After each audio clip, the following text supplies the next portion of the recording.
네, 다음 소식입니다. 내년 입주 물량 폭탄 터지나? 경기 인천 집값 영향 클 듯. 주택시장과 관련된 어두운 전망이 계속 이어지고 있는데요. 내년에 집값 하락이 현실화될 가능성도 커지고 있다고 합니다. 이번 정부 들어 지난 5개월간 청약, 조세, 그리고 금융 규제 등의 치밀한 규제를 가해서 시장이 빠른 속도로 냉각되고 있습니다. 이 와중에 입주 물량까지 대거 풀리면서 심각한 상황이 발생할 수 있다고 사람들이 지적을 하고 있네요. 전문가들은 입주 물량이 포화 상태에 치닫는 일부 지역의 집값 하락은 물론 인근 지역으로의 역전세난 확대까지 예상하고 있습니다. 포인플렉스님, 제가 질문 하나 드릴게요. 네. 우리나라의 연평균 입주 물량이 한 어느 정도 세대수 되는 줄 아세요? 20만 호가 뭐 거의 근접하게 알고 계시네요. 네네. 네, 한 24만 5천 가구 된다 그래요. 그런데 연평균 24만 5천 가구의 물량이 나오던 것이 2016년에는 29만 가구, 한 5만 가구가 많았고요. 네. 올해는 37만 9천 가구, 그러니까 한 38만 가구니까 한 15만 가구가 많았고요. 네. 내년에는 무려 44만 3천 가구예요. 그러니까 거의 매년 입주하는 물량의 2배 가까운 물량이 나오게 되는 거거든요. 네. 그런데 제가 입주 물량의 큰 곡선을 말씀드렸지만 지난 3, 4년 동안 입주 물량이 부족했기 때문에 네. 작년과 올해분은 그것을 메꾼다라고 치지만 네. 이제부터 쌓이는 누적 물량은 말 그대로 남아도는 물량이 될 가능성이 크다라고 제가 지속적으로 말씀을 드렸는데 네. 그 집값 하락의 가장 큰 진원지는 일단 경기도예요. 워낙 뭐가 많았죠, 분야가. 네, 경기도 같은 경우는 네. 입주 물량이 현재 지금 빠르게 늘어나고 있고요. 경기도권의 입주 물량만 보면은 올해 입주 물량이 14만 가구 정도로요. 네. 지난해 대비해서만도 한 50% 가까이 늘어난 물량이고요. 네. 올해로 끝이는 게 아니라 내년에도 지금 한 18만 가구 정도가 예상이 되고 있기 때문에 경기권만 네. 이 정도가 지금 예상이 되고 있기 때문에 경기도 남부 같은 경우 입주 물량이 폭탄이 될 가능성이 현재 지금 현실화하고 있는 거죠. 이게 그 입주 물량이 다 소화가 안 되는 게 사실 국토부에서 매달 미분양 물량을 공개하고 있거든요, 현황을. 네네. 예, 그래서 국토부에 따르면 지난 8월 말 기준으로는 경기권 신규 입주 단지의 경우 미분양 물량이 286호에 불과했는데 이게 9월에는 10배 가까이 급증했더라고요. 사실 뭐 200에서 2000이 되는 거니까 배수가 뭐 별로 중요한 것 같지는 않고 10배가 그러면 뭐 엄청나게 늘어난 것 같은데 네, 뭐 물량상으로 보면 한 2000개 늘어난 거니까 네. 그렇게 이제 10배가 중요한 것 같지는 않지만 여하튼 물량이 쌓이고 있다. 그리고 이게 앞으로 해소가 됐다 쌓였다 이러는 게 아니라 더욱더 이제 큰 폭으로 늘어날 가능성이 있다라는 점에서 지금 볼 수 있을 것 같고요.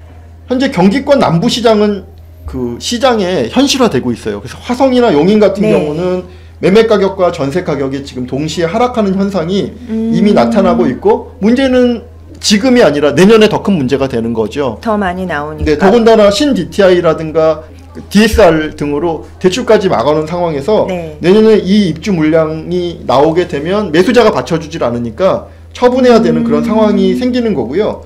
동탄 이 신도시 같은 경우에는 다들 막 분양받고 좋아하셨잖아요. 그리고 수천만 원의 프리미엄이 생겼던 것들도 외곽부터 지금 깨지기 시작해서 네. 마이너스 프리미엄이 속속 지금 등장하고 있는 그런 상황입니다. 그러다 보니까는 당연히 전세가도 낮거나 전세를 못 놓게 되면 또 그게 문제가 생길 네. 거고요. 화성 같은 경우는 더 큰 문제가 뭐냐면 지난해에 13,000 가구 입주했고요. 네. 올해 같은 경우 23,000. 그리고 이제 물량이 남아돌기 시작하는 내년에는 거의 3만 가구가 입주를 하게 돼요. 그러니 그 물량들을 다 채울 수 있는 세입자들을 찾는 일이 결코 쉽지 않을 거고요. 네. 경기 남부의 입주 물량 주위 5개 지역을 보면 네. 화성, 용인, 남양주, 안성, 고양 뭐 이 정도를 상당히 주의해서 보셔야 될 것 같아요. 수요자 입장에서는 좀 좋은 가격에 그러면 거주가 가능한 걸까요? 그렇죠. 널널하게 가서 고를 수 있는 입장이고요. 그렇다고 하더라도 경기 남부는 가격이 조정받는다고 하더라도 네. 쉽게 따라 들어가시면 안 돼요.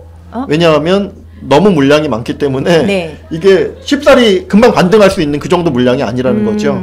자, 이제 중요한 건 뭐냐면 아무래도 우리는 수도권 사람들이 많으니까 우리 카페를 네네. 보시는 분들은 우리 방송을 보시는 분들은 수도권 분들이 많으니까 이 입주 물량이 수도권에까지 영향을 미치냐 이 부분이 사실 제일 중요한 거잖아요. 네. 그런데 영향을 미친다고 보는 게 맞는 것 같아요. 그게 왜 그러냐면 다들 아시겠지만 파리 대책이 나오면서 아니 저렇게까지 대출을 줄이면 이제 앞으로 전세가 폭등한다? 이러면서 우려 섞인 나왔었죠. 목소리가 굉장히 네. 많았는데 실제로 지금 3달이 지났는데 전세 가격이 폭등할 기미는 전혀 보이지 않고 오히려 매매 시장보다 더 안정된 모습을 보이고 있어요. 그 가장 큰 이유가 뭐냐면 서울의 임대차 시장에 머물러 계시던 분들이 접근성이 좋은 경기권 같은 경우는 집값이 떨어지거나 조정받으면 빠져나갈 가능성이 상당히 많이 있고 실제로 빠져나가고 계시거든요. 그러니 이들이 결국 지금 서울에서 임차인의 역할을 하시던 분들이 경기 남부권 내지는 접근성이 좋은 지역으로 빠져나가게 되면 결국 서울의 전세 가격에도 영향을 미치는 것이고요. 또한 서울의 입주 물량 같은 경우도 계속해서 지금 급증하고 있어요. 그래서 올해도 많았고 내년에는 더 많아질 거고요. 네. 서울 같은 경우에도 지금 경기권보다 숫자 자체가 적다는 것 뿐이지 숫자가 늘어나고 있는 데다가 서울의 세입자들이 경기 남부로 진출하게 된다라고 하면 네. 전체적으로 밸런스가 무너질 가능성 이것에 대해서 집을 보유하신 분들은 충분한 대비가 필요한 시점입니다. 네. 다음 소식입니다. 개포 8 분양가 상한제 피하자. 분양 일정 앞당기기 전력 투구. 올해 서울 강남권 분양 최대어로 꼽혀온 개포주공 8단지가 일반 분양 일정을 앞당기기 위해 전력 투구하고 있습니다. 지난 7일 사실상 부활한 민간 택지 분양가 상한제를 피하기 위해서인데요.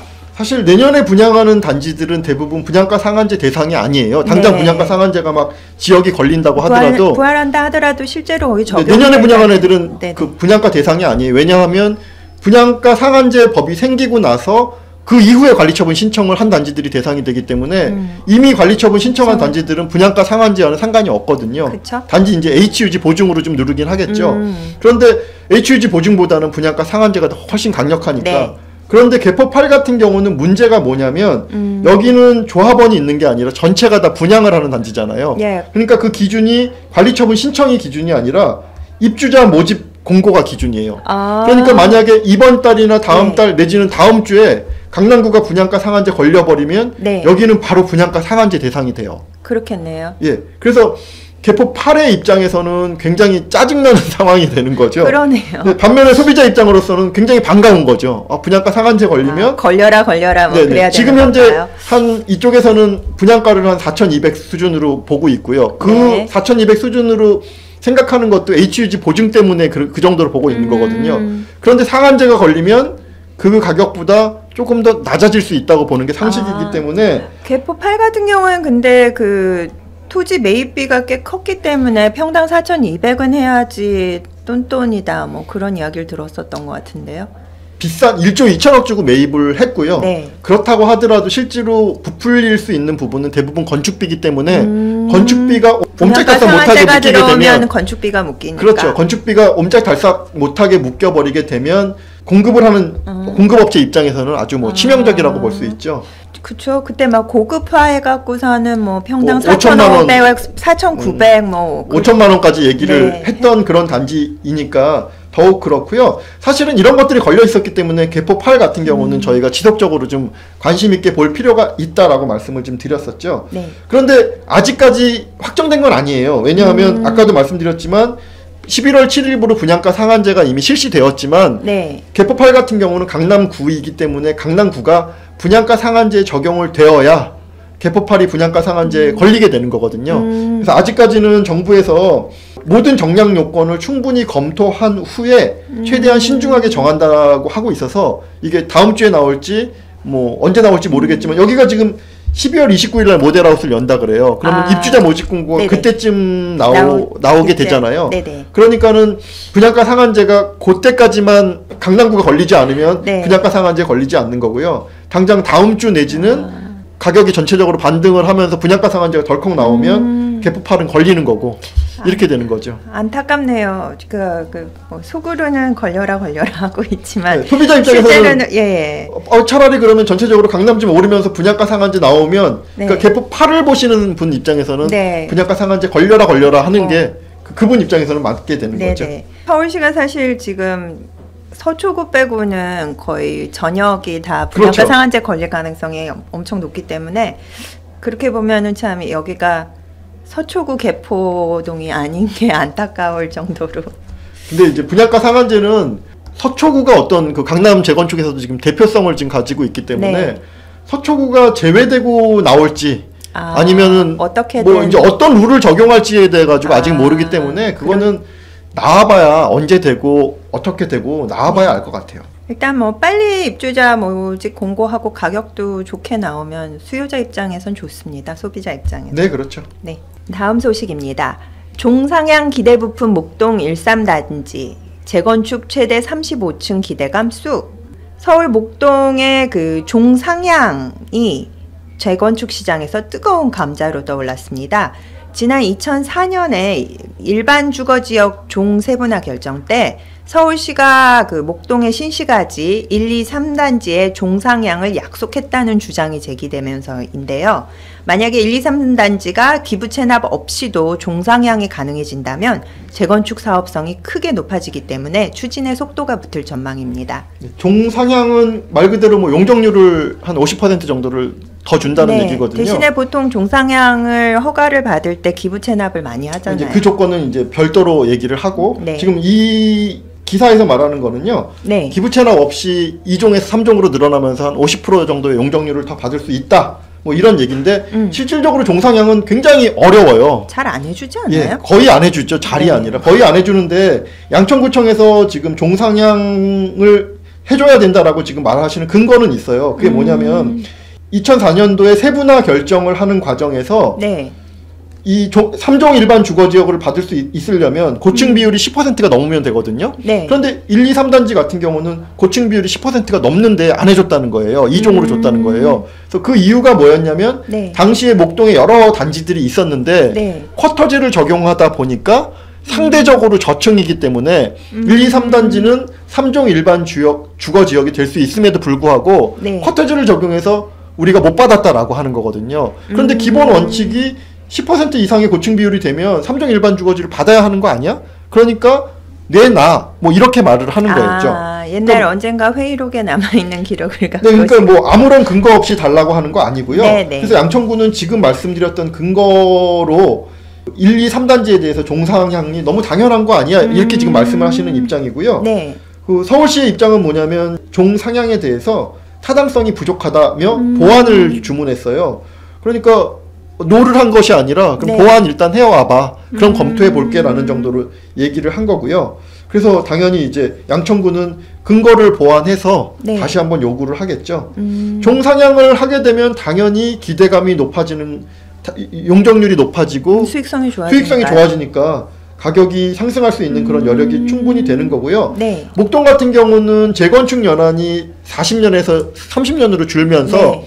대부분 올해 내년 사이에 다 그 연한이 완료가 돼요. 그렇지만 재건축으로 보면 아직 이제 꼬꼬마도 아닌 거죠. 이제 뭐 아장아장 걷는 아기 내지는 엄마 뱃속에 있는 그런 상태이기 때문에 지금 현재 이런 내용 자체가 호재가 될 수 있는 내용은 아닌 것 같아요. 좀 시간이 굉장히 좀 필요한 거잖아요. 네, 여기 같은 경우에 그리고 그 기사에 보면은 그 1단지 같은 경우에는 신목동역이랑 또 붙어 있기 때문에 네. 여러 가지로 35층으로 재건축되면 한강도 보일 테고 뭐 좋은 게 많다, 호재다, 오르는 게 당연하다라고 써놨는데 개인적으로 지나가면서 보면 1단지가 현재 굉장히 쾌적하기는 한데 옆에 초등학교도 하나 끼고 있고 생활 편의시설 같은 것들은 좀 떨어지죠. 예, 목동 내에서도 좀 외곽이라고 그래야 되나요? 그래서 잘 모르겠어요, 저는. 그러니까 목동 1, 2, 3단지가 3종 일반 주거지로 바뀌게 되면 네. 큰 호재인 것은 분명하죠. 너무 네. 분명하지만 그렇지만 재건축의 전체적인 과정으로 보면 아직 초기 단계에 있는 데다가 아주 초기 단계죠. 예. 그런데다가 제초한인이 지금 정부 정책 전체가 재건축을 장려하는 쪽이 아니기 때문에 네. 시간은 상당히 소요된다라고 보면 이런 개발성 호재들을 보고 묻지마 투자를 하는 것은 너무 성급하다 내지는 너무 이르다 이렇게 말씀드릴 수 있을 것 같아요. 금주의 단신 소개해드리겠습니다. 10월 경매 평균 응찰자 3.7명, 지난 2년간 최저라네요. 지난달 법원 경매 응찰자 수가 지난 2년 동안 가장 적은 수준으로 떨어진 것으로 나타났습니다. 연이은 부동산 정부 대책으로 관망세가 확산되고 있는 것으로 보입니다. 다만 그 가격 지표라고 할 수 있는 평균 낙찰가율은 계속 고점을 유지했다고 하네요. 네. 많은 분들이 질문을 하시죠. 네.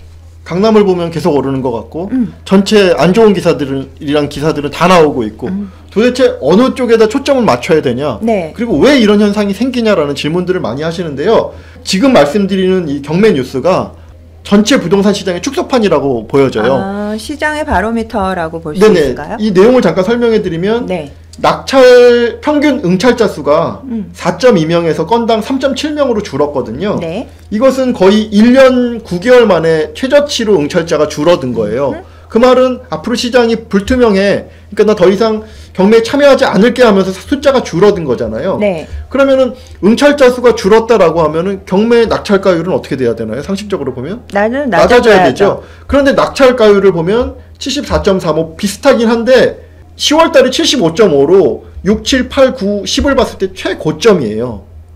그러니까 응찰자 수는 줄었는데 낙찰가율은 높다라는 거거든요. 이상한데요?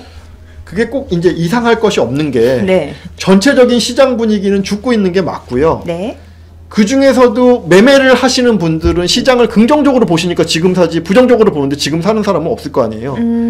긍정적으로 보시는 분들은 이렇게 앞으로 시장을 긍정적으로 보기 때문에 높은 낙찰가율, 높은 가격을 쓰고도 받아갈 마음가짐이 되어 있는 거죠. 낙찰률 같은 경우에는 몇 명이 도전해갖고 낙찰에 성공한 사람이 생기냐 있고, 낙찰가율 같은 경우에는 원래 법원에서 제시한 금액 대비 얼마 정도의 금액에 그렇죠. 그러니까 응찰자가 단 한 명이어도 낙찰가율 같은 경우는 제일 높은 가격에 써버리면 낙찰가율은 올라갈 수 있는 거죠. 네. 그래서 낙찰가율이 높다는 얘기는 시장을 긍정적으로 보시는 분들은 한없이 긍정적으로 본다.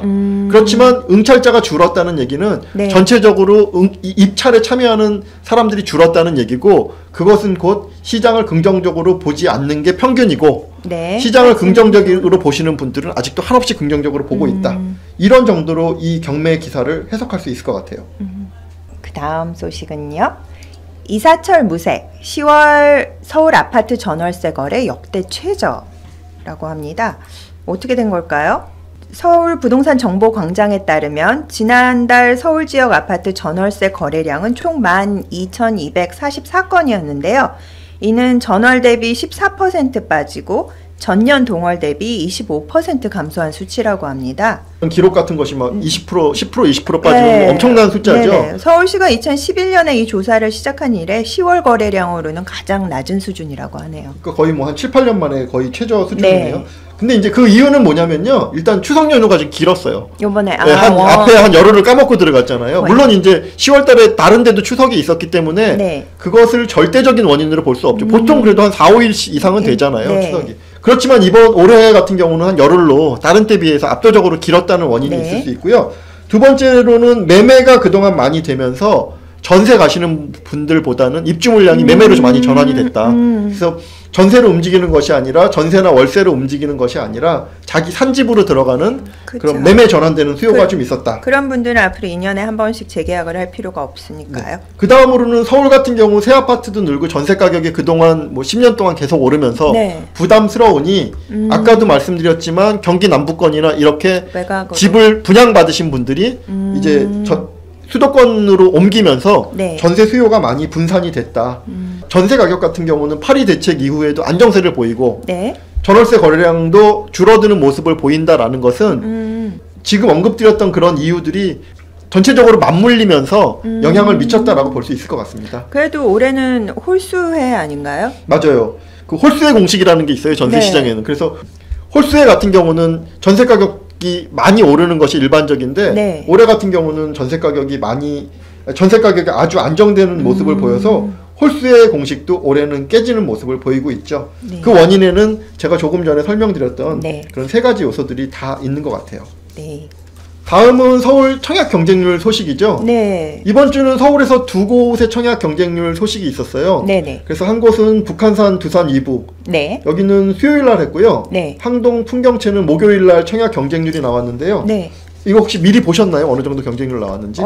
저 미리는 보지 못했는데 지금 보고서는 충격을 좀 먹었었거든요. 왜 충격을 받아요? 자, 일단 결과부터 잠깐 네네네. 보시죠.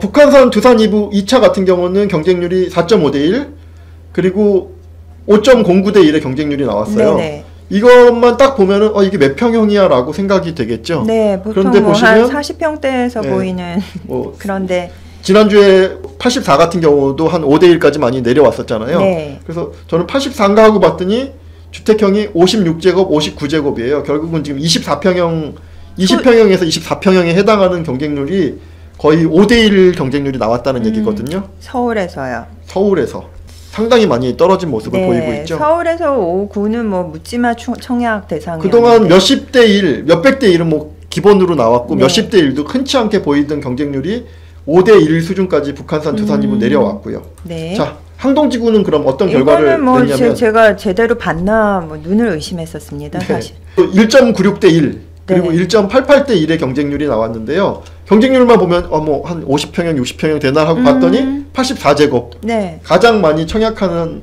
84제곱 우리 35평형, 34평형이라고 말하는 것들이고요. 서울 같은 경우는 사실 해당 지역 서울에서만 해도 수십 대 1, 수백 대 1의 경쟁률을 네. 기록했기 때문에 기타 지역으로 내려가 본 적이 없잖아요.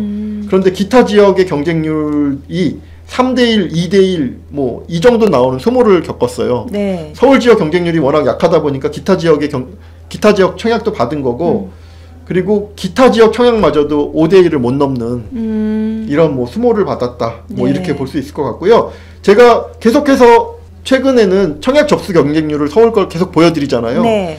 사실 2주 전 다르고 1주 전 다르고 그리고 이번 주 다르고 이런 네. 모습들이 많이 보이고 있어요. 서울에서 이런 수치를 볼 줄은 몰랐습니다. 최소한 사실 지난 몇 년간은 저도 한 4, 5년 동안 못 봤던 경쟁률인 네네. 것 같아요. 뭐 항동지구 같으면 구로구에 속해 있고 네. 사실 저도 뭐 이게 분양가가 뭐 얼마나 비쌌는지 이런 내용까지는 모르면서 말씀드리기는 좀 어렵긴 하지만 여하튼 그동안 분위기에 들떠서 어떤 금액이든지 몇십 대 1에서 몇백 대 1의 경쟁률이 나오던 것이 네. 서울의 사례라는 점을 감안을 하면 이 경쟁률은 사실 좀 충격적이기까지 하죠. 뭐 투자 가수요가 좀 거치고 만약에 실수요자 위주로 청약을 했다 치면은 실제 계약률은 좀 더 높을 수도 있지 않을까요? 전체적으로 시장 분위기가 투자자들은 정말 많이 물러섰고요. 실수요자들이 있지만 그렇다고 해서 투자자들이 아직 없는 것은 아니거든요. 여하튼 불과 2주 전 그리고 1주 전 그리고 이번 주에 이르기까지 청약 네. 경쟁률 떨어지는 모습은 거의 좀 놀라울 정도다. 이렇게 생각하실 수 있을 것 같아요. 자, 포인플렉스님 오늘도 한 주 기사 뭐 우리 나름대로는 정성스럽게 네네. 설명을 좀 드렸죠. 네. 오늘 기사 중에 가장 기억에 남으시는 기사는 어떤 내용이세요? 저는 개포팔. 아, 왜요? 분양가 상한제 걸렸으면 해서 그런 악마적인 마음을 가지고? 그런 말 하다가 건설사 분들에게. 근데 건설사니까 괜찮아요. 조합원들 같으면 좀 실적인 부담이 있는데. 예, 조합원 분들 계시면. 건설사는 대기업이잖아요. 그래도 건설사, 그냥.